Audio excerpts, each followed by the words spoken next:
Well, I thank Chairman Perry. I thank my friends here who have been for a long time making clear to the American people that it's time for things to change in Washington. Now, we've been saying that for a long time, and finally in January we did something about it. And we forced a change, and the American people responded. And for 5 months, that change was being seen because we were a unified Republican Party standing up for the things that we actually run on. Actually trying to change this place, actually trying to secure the border, actually saying that if you're going to raise the debt ceiling, maybe you should actually enact fiscal reforms to do so. We did that.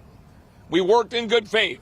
Everybody's sitting around, working around the table to accomplish the objectives the American people sent here to do. Unfortunately, last week, there was a breach.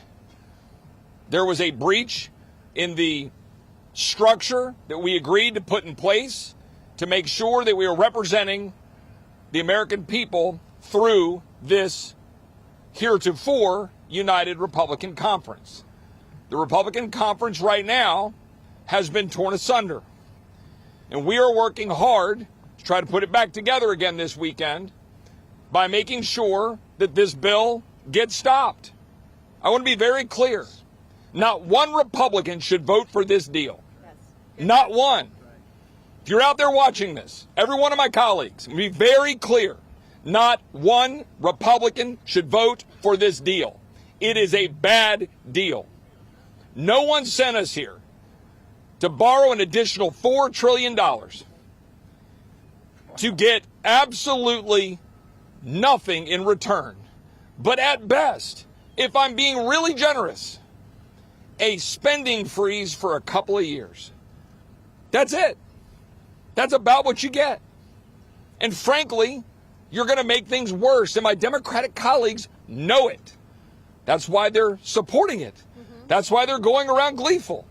Look, there's a reason our Democrat colleagues support this. There's a reason that Mitt Romney supports this. There's a reason that Bill Kristol supports this. It's all the same stuff. There's a reason that our conservative allies are opposing it roundly. The Club for Growth, scoring against it. The Heritage Foundation, scoring against it. Freedom Works, scoring against it.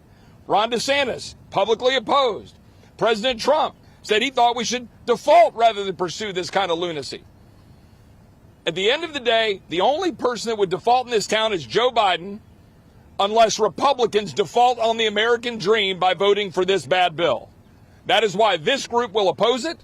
We will continue to fight it today, tomorrow, and no matter what happens, there's going to be a reckoning about what just occurred unless we stop this bill by tomorrow.